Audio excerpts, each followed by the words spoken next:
જય સ્વામિનારાયણ. આજના દર્શન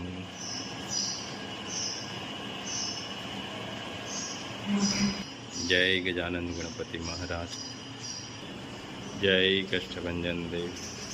ગુડ મોર્નિંગ. જય સ્વામિનારાયણ, જય શ્રી રામ, જય શ્રી કૃષ્ણ, જય માતાજી, ઓમ નમઃ શિવાય. સત્યમે વિજેતા સિદ્ધેશ્વર મહાદેવની જય.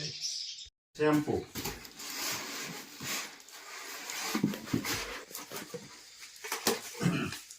ધાણા જીરું કાશ્મીરી,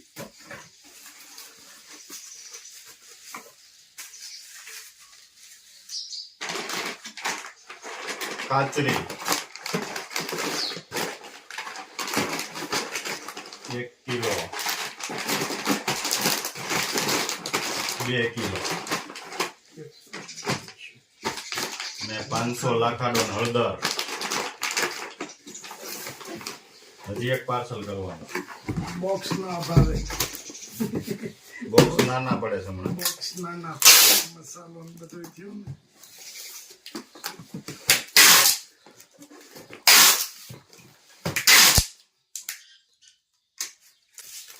મિક્સ મરચું, રાઈ 1 કિલો, ઘી, પાછી કાચરી કિલો,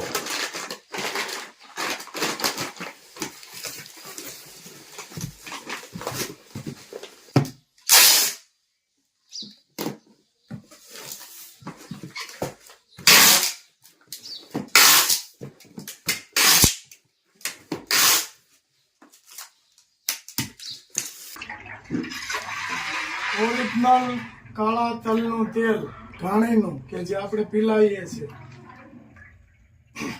અને આ થોડાક ફ્રી જઈએ એટલે તેલની પ્રોસેસ આપણે બતાવીએ, પણ ફ્રી ન હોય તે આપણે નથી બતાવી શકતા.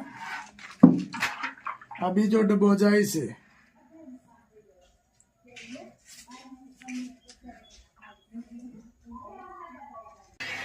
ઔષધિ ઔષધિ. વાહ.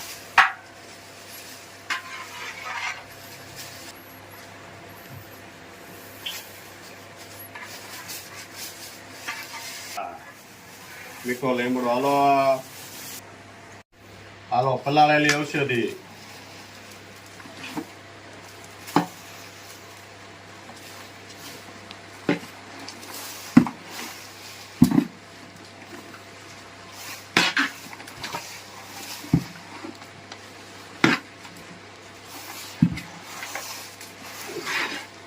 કેમ બને છે તેલ? સુપર હો.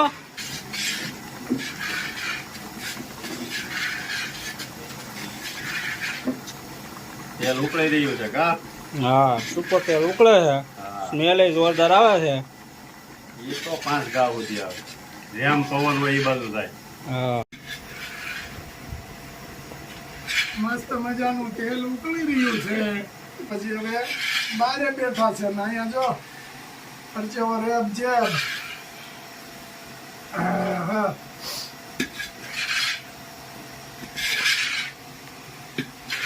2 દિવસ 3 દિવસ નથી થતા. 2 થી 3 દિવસમાં પાછું બનાવવાનું. 2 દિવસ 3 દિવસમાં પાછું બનાવવાનું. હવે ઓલાની જોડે ડબલ તવડા મેકવા પડશે.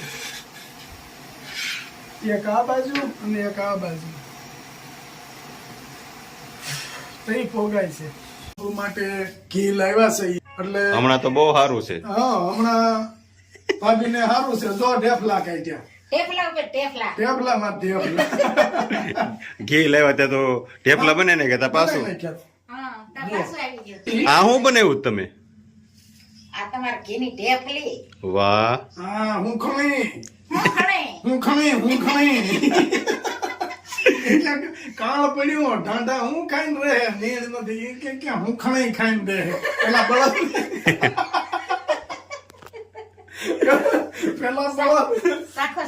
પેલા બળદ ને ખવડાવતા હું ખણી. એ કે બાપા આ કાળ પડ્યો છે ઢાંઢા કાઢી નાખી. એ કે ઢાંઢા નો વેસાયો કારણ કે ખેડૂત ને બળદ ઉપર એટલો પ્રેમ હતો. ઈ કે નો વેસાય. ઈ કે કાળ પીડ્યો છે આ ખા હે હું કે ઉખડી ખાઈને બના કાઢી નાખીએ ઉખડી ખવડાવતા ઘી પાતા ઘીની નાળિયું પાતા ઘીની નાળિયું ઉખડી વાવણી હોય ને તે ઘી ચાર રાખે તો અને- વગર ભેં હોય ને હાંડો દૂધ કરતી હોય એનું ઘી અને હવે તો ઠંડા નીકળી ગયા. બળદ નામે નહીં બિચારા ક્યાંય આપણે નિકુલભાઈ બે રાખ્યા છે હા હમણાં ગયા બે બળદ લઈ આવ્યા છે હે હા બતાવ્યું તેનું હા. ગોડાન. તો બળદ વાવણી વાવીને આવે ને એટલે ગરમ પાણીથી એના પગ ઝારતા છોકરાને કરતા વધારે એને હસવતા ઘી છોકરા હાટું સોપડવા ન હોય પણ બળદને પાવાનું એટલી દયા હતી તઈ આમ લીલા લેર હતા લીલા લેર હતા કઈ ભલે રોગ નતા પૈસા નહોતા પણ રોગ નહોતો હા શરીર નરવા હતા અને બપોર થાય ને ત્યાં ઓલી ખાતર દાબો કે ભેણને નીચે કે ગાયોને કે કુવળ નાખ્યું હોય એ બધું ખાતર થયું હોય દેશી એ ખાતર 10-15 ગાડી ખાતર કાઢી નાખતા બપોર થતા આટલું કારણ કે એમાં ને એમાં રે એટલે બધું શરીરને મળ્યા કરે આ ખાતરની ગરમી હોય ને ખાતરને આમ કપાળી મારી ધુવાડા કાઢે હમ તઈ શરીર નરવા રહેતા પોદળા હોય ને અને મોટા હા હોય. અને આ ઢોર કાઢ્યા ગયા. ઢોર કાઢ્યા ત્યાંથી બાબુને થઈ ગયું લ્યો શું કરવું એ ગાયું રાખી તા બળદ રાખતા એ સારું હતું પછી ટાયર જાય ને ટાયર હું જાય હજી તમે થોડા ગૌ રિમોટ કરાવી નાખવાના. હવે હા રિમોટ કરાવે ભાનુભાભી કરાવ્યો તો ઠેકલી લે સામામાં એ રિમોટ કરાવી ના મેળ આવે કારણ કે એ કંપા મેકીને રિમોટ કરે તો એમાં શું ફેર પડે એ કરતા નેચરલ નેચરલ હા ભાભી એ બહુ કામ કર્યું શું ખેતીનું સોંપવા જતા નીંદવા જતા મજૂર હોય તો એની હારવાર કામ કરવા ખાતર નાખતા ડોલું ખાતર ભરી નાખતા ભરી. ડોલું ભરી ભરી હવે આવડી દાબાઈ મોટી જમીન. કાઢેલા છે. હા દાદાઈ કાઢ્યા છે હવે હાવ આરામ. હવે હાવ આરામ કોઈ કાંઈ નવરા ઉપાધિ નથી થતા કચરા પોતામાંથી સાફ સફાઈ માંથી વગડો જોતા નથી વગડો મોટો ને તમારે અરુણભાઈ હવન ના વહી જાય. અરુણભાઈ હવારમાં ટિફિન લઈને વહી જાય ધર. એક ડોલ તો રોજ લીંબુડીના પાંદડા ખરે હા પણ એમ હાટો લીંબુ આવે છે ને તમે ખાવ અમે ખાવ બીજા 5 જણા ખાય એ આશીર્વાદ ન મળે હાલો ભાભી જય સ્વામિનારાયણ ચાલો ચુકડી ભાવતી હોય કોમેન્ટ કરજો લાઈક કરો શેર કરો સબસ્ક્રાઇબ કરો ને કોમેન્ટ કરો પેલા તો મને જ ભાવે છે બે હાવ ખાવા. હું કમેન્ટ નહીં કરું ઢેફલું જ લે